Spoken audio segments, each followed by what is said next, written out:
Hi, my name is Nick Kwan. This is a video on my senior project, which was a co-op completed at Tesla Motors for industrial engineering application implementation. My academic advisor was Liz Schlemmer. So the problem statement, like I said, it was a co-op. So back in late 2011, they needed improvements in the following areas. One was documentation of the final assembly manufacturing processes. Two was elimination of many quality defects, some of the which that I worked on were the charge port door malfunctioning, many customers bringing in their cars and saying that the charge port door where you actually charge the car, the door wasn't opening. The windshield wiper misalignment, not as functionally as serious, but many customers still bringing in their cars into service because the windshield wiper was, the liquid was going over the car and not onto the windshield.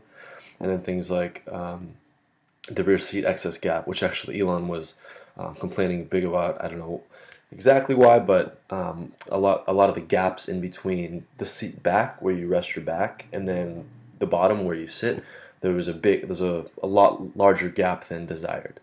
Another things that they needed help with was priority in terms choosing priorities in terms of which defects to work on. As you can see, there was a large range of quality issues, as well as now there's a bottleneck station, and some of my colleagues asked me to complete a manufacturing line proposal. So the expected deliverables were one, efficient way in documenting those processes. Two, a temporary and long-term countermeasures to eliminate those defects.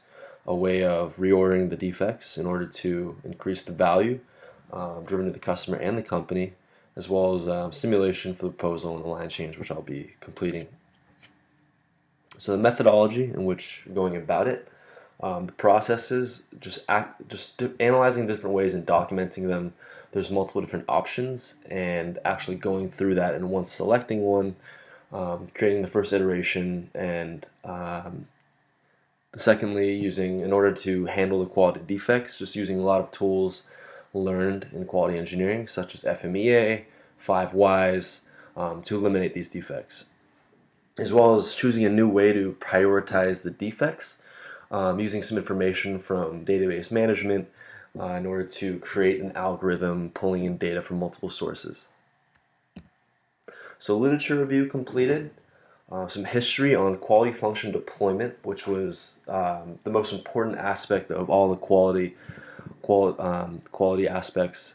So going through the history of it, as well as researching some of the implementation, how companies have actually implemented it, as well as quality function deployment in automotive. So quality function deployment was actually the way in which we kind of reprioritized a lot of these defects using this methodology, as well as after prioritizing them, attacking the defects, taking into the customer in mind, which is the general theme within quality function deployment, as well as actually using it in solving these defects.